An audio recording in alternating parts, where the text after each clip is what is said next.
നമുക്കിതിൽ ഇത് നല്ല ഫിനിഷിംഗ് ആയിട്ട് നിൽക്കുന്നുണ്ടോ, ചുളിവൊന്നും ഇല്ലാതെ കറക്റ്റായിട്ട് നമുക്ക് ഇത് കിട്ടും.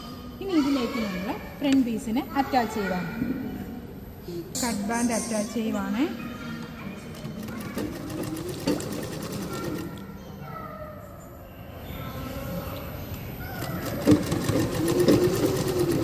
നമ്മൾ കട്ട് ബാൻഡ് അറ്റാച്ച് ചെയ്യുമ്പോൾ നമ്മൾ കട്ട് ബാൻഡ് ഏത് രീതിയിലാണോ തയ്ച്ചിരിക്കുന്നത്